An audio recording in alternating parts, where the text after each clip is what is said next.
एकीकडे महिला आरक्षणाला विरोध तर दुसरीकडे विद्यार्थिनींशी संवाद, राहुल गांधींची दुटप्पी भूमिका, पुण्यातील छात्रों की गूंज हा कार्यक्रमावर मुख्यमंत्री फडणवीसांची टीका।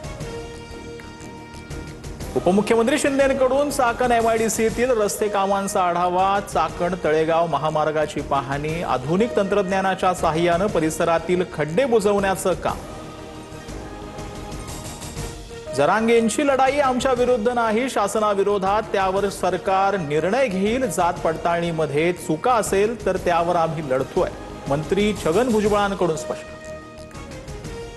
ओबीसी आणि मराठा समाजात कोणताही वाद नाही, ओबीसींची नियत साफ, मराठ्यांच्या विरोधात जाणं हे सामान्य ओबीसींनाही मान्य नाही।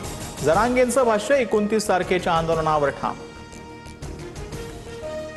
बारामतीत आमदार रोहित पवारांच्या पीए अजित दशावतारे यांच्या मुलीचा संशयास्पद मृत्यू, रुईमधील साई गणेश नगर येथे फॉरेन्सिक टीमकडून तपासणी, मुलीची हत्या की आत्महत्या तपास सुरू।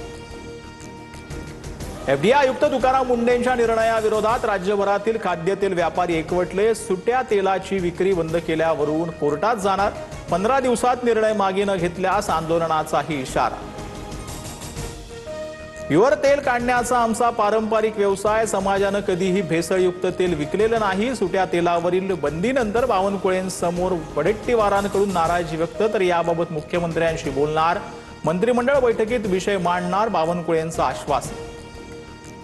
मुंबईतील 17 मैदानं कमर्शियल केली आहेत, जोपर्यंत मोकळी मैदानं भूखंड परत मिळवत नाही तोवर लढा सुरूच ठेवणार। तिरंगा आंदोलनातून आदित्य ठाकरेंचा प्रशासनावर निशाणा।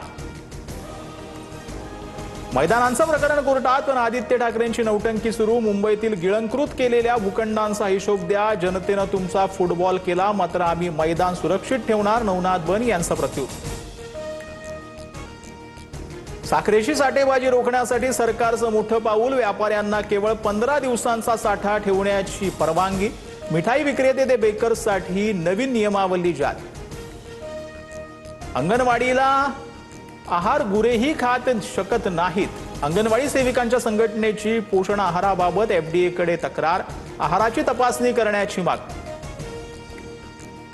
कल्याणमध्ये पुन्हा डॉक्टरांना मारहाण झाल्याची घटना, भानुज्योत रुग्णालयातील रुग्णाच्या मुलाकडून डॉक्टरांना मारहाण, कोळसेवाडी पोलीस स्टेशनमध्ये गुन्हा दाखल।